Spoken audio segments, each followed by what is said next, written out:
دھوکہ مرزا جلمی یہ دیتا ہے کہ یہ کہتے ہیں کہ حدیثیں تو ہماری بھی ہیں، حدیثیں تو ہماری بھی ہیں، لیکن ان کو یہ پتہ نہیں کہ ان اماموں نے ان کی حدیثوں کو بیان کر کے نیچے لکھ دیا کہ یہ حدیث ضعیف ہے۔ تو کہتا ہم مانتے ہیں کہ آپ کی حدیثیں ہیں، لیکن ان اماموں نے حدیثیں بیان کر کے ساتھ یہ بھی بتایا کہ یہ حدیثیں ضعیف ہیں۔ یہ مرزا جرمی کا بالکل واضح جھوٹ اور افتراء اور کذب ہے۔ امام ترمذی رحمۃ اللہ علیہ نے سیدنا عبداللہ بن مسعود کی حدیث بیان کی، حدیث نکالیں، اس کے نیچے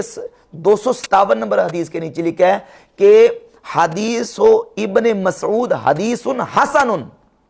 عبداللہ بن مسعود کی حدیث حسن ہے،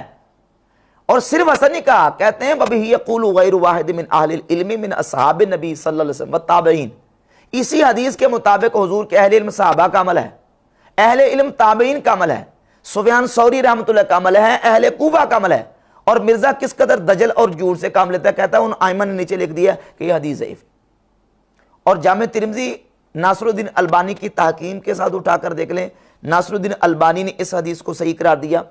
اور یہ سنن ابی داؤد ہے، 748 نمبر حدیث میرے پاس جو ریاض سے چھپا ہے نسخہ سنن ابی داؤد کا ناصر الدین البانی کی تحقیم کے ساتھ، اس کے اندر ناصر الدین البانی نے اس حدیث کو صحیح قرار دیا۔ ناصر الدین البانی کی ایک اور کتاب ہے صحیح سنن ابی داؤد، اس میں پوری تحقیق کے ساتھ صحیح ہے، اور کہا کہ اس میں کوئی شک و شبہ نہیں ہے کہ حق یہی ہے کہ یہ حدیث عبداللہ بن مسعود کی حدیث صحیح ہے۔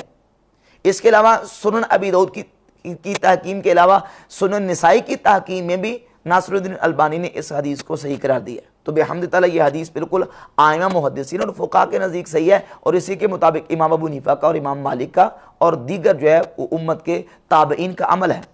اور کہتا جی اماموں نے اس لیے حدیث بیان کی ہے کہ انہوں نے اس کو بتانا تھا کہ یہ حدیث ہے